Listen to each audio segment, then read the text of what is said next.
ഇന്നാണെങ്കിൽ എനിക്ക് യാതൊരുവിധ സുഖവും ഇല്ലാണ്ടിരുന്നൊരു ദിവസമാണ്. നല്ല രീതിയിൽ വയറുവേദനയൊക്കെ എടുക്കുന്നുണ്ട്. പക്ഷേ എൻ്റെ ബെഡ്റൂം ആണെങ്കിൽ തൃശ്ശൂർ പൂരം കണക്ക് അലമ്പായിക്കൊണ്ടിരിക്കുകയാണ് കേട്ടോ.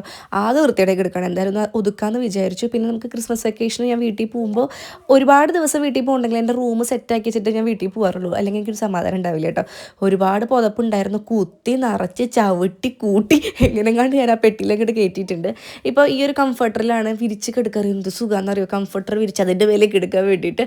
അതൊക്കെ മാറ്റി വെച്ച് പിള്ളേർ ഒതുക്കി ഒരുത്തിൽ ഇരുത്തിയിട്ടുണ്ട്, അടങ്ങിയിരുന്നോളാം പറഞ്ഞിട്ട്.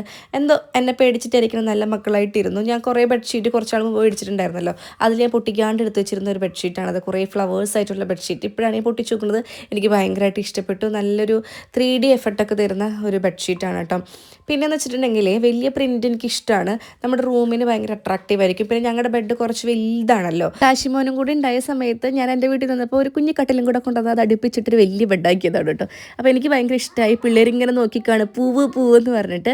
പിന്നെ ഞങ്ങൾക്ക് ഏറ്റവും കൂടുതൽ ഇഷ്ടമുള്ള 2 ബ്ലാങ്കറ്റാണത്. ഇത് ഞാൻ ഞങ്ങൾക്ക് ഒരെണ്ണം മേടിച്ചപ്പോൾ പാറുവിന് വിഷമമായിട്ട് പാറുവിനും കൂടെ സെപ്പറേറ്റ് ഒരു ചെറുത് മേടിച്ചതാണ്. പിന്നെ കടസ് കൊടുത്ത സാധനങ്ങളൊക്കെ ഒതുക്കാനും പിടിക്കാനുണ്ടായിരുന്നു. പാറുമോൾക്ക് പറ്റുന്ന രീതിയിൽ ഇപ്പം എന്നെ സഹായിക്കുന്നുണ്ട് കേട്ടോ. എല്ലാം കൂടെ ഒന്ന് കഴിഞ്ഞ് നീണ്ടു നിവർന്നതൊക്കെ എടുക്കാമെന്ന് വിചാരിച്ചപ്പോൾ അവിടെ വീണ്ടും ആ അടി അങ്ങനെ നടക്കട്ടെ വിചാരിച്ചു. എനിക്ക് ബാത്റൂമിൽ കയറിയിട്ട് എൻ്റെ കുറച്ച് സ്കിൻ കെയറും കാര്യങ്ങളും ചെയ്യാമെന്ന് വിചാരിച്ചു. ബാത്റൂമിൽ വയ്ക്കുന്ന ഈ ഒരു ഷെൽഫ് 4 എണ്ണടി ഞാൻ കോമ്പോയിൽ മേടിച്ചത്. എനിക്കൊരു 3 മാസമായിട്ട് ഒരു കുഴപ്പവും പറ്റിയിട്ടില്ല, ഉരിഞ്ഞു പോന്നിട്ടില്ല. അത്ര ഹെവി വെയിറ്റുള്ള സാധനങ്ങളാണ് വെക്കുന്നത്.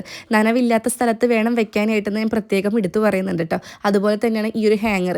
ഇത് എങ്ങനെ ഉരിച്ചെടുക്കുന്നതാണ് ഞാൻ വിചാരിക്കുന്നത്. കാരണം അത്രയും സ്റ്റിഫാണ് സാധനം. ഭയങ്കര യൂസ്ഫുൾ ആയിട്ടുള്ള പ്രൊഡക്റ്റാണ്. നിങ്ങൾ ഒട്ടിക്കുമ്പോഴും നനവില്ലാത്ത സ്ഥലത്ത് ഒട്ടിക്കാൻ നോക്കുക കേട്ടോ. മരുന്നൊക്കെ കഴിച്ച് ഞാനതൊക്കെ എടുക്കുകയാണ്. അതിന് മുമ്പ് എൻ്റെ ഈ ഡ്രസ്സ് കോമ്പോന്ന് മേടിച്ച ഡ്രസ്സാണ്. ഭയങ്കര വില കുറവാണ്. 150 രൂപയും കണ്ട് 2 ഉണ്ടായുള്ളൂ. ഞാൻ കിടന്നപ്പോൾ ഉണ്ടോ ഇവർ ഭയങ്കര തല്ല. എൻ്റെ ക്ഷമ അങ്ങോട്ട് പരീക്ഷിച്ചപ്പോൾ 4 കീറ് ഞാൻ കീറി അവിടെ ഞാൻ ഇത് പുതപ്പിച്ച് അവിടെ കിടത്തിയിട്ടോ. പിന്നെ ഇവർക്കൊരു കാര്യമുണ്ട്, ഇവരെ കിടത്തി കഴിഞ്ഞ് സ്വിച്ച് ഇട്ട പോലെ ഇവർ കിടന്നുറങ്ങും. ഈ ലൈറ്റ് ഓഫ് ചെയ്യുന്നതിനൊപ്പം തന്നെ ഇവർ കിടന്നുറങ്ങുകയും ചെയ്യും. അങ്ങനെ ഒരു ബുദ്ധിമുട്ട് എനിക്കില്ല കേട്ടോ അവർ ഉറക്കാൻ വേണ്ടിയിട്ട്. ഇവരിതേ കിടന്നുറങ്ങി. അപ്പോഴത്തേനും എൻ്റെ വയറുവേദന കലശലമായി കൂടി. അപ്പോൾ ഫ്രിഡ്ജിലിതേ കോൺ ടോപ്പ് ഇരിക്കുന്നത് കൊണ്ടുവരാൻ ഞാൻ ചേട്ടനോട് പറഞ്ഞിട്ടുണ്ടായിരുന്നു. അപ്പോൾ ഏട്ടൻ ഞാൻ ഇങ്ങനെ ആക്കിക്കൊണ്ടിരിക്കുകയാണ്. അവൾ ഷുഗർ കട്ടാണ്, എന്നിട്ടാണ് ഇരുന്ന് വലിച്ചു വാരി മധുരം തിന്നണ്ടേന്നൊക്കെ പറഞ്ഞു. ഈ ടൈമിലൊക്കെ മധുരം ഇങ്ങനെ തിന്നാൻ തോന്നാറുണ്ട്. എനിക്ക് അങ്ങനെ ഇടയ്ക്ക് തോന്നാറുണ്ട് കേട്ടോ. നേരവും കാലം അതിന് ഉണ്ടാവാറില്ല. ഒരുപാട് വിശേഷങ്ങൾ ആസ് യൂഷ്വൽ. അപ്പോൾ എല്ലാ പ്രൊഡക്റ്റിൻ്റെ ലിങ്ക് ഞാൻ ടാഗ് ചെയ്ത് കൊടുക്കുക, ചെക്ക് ചെയ്തോ.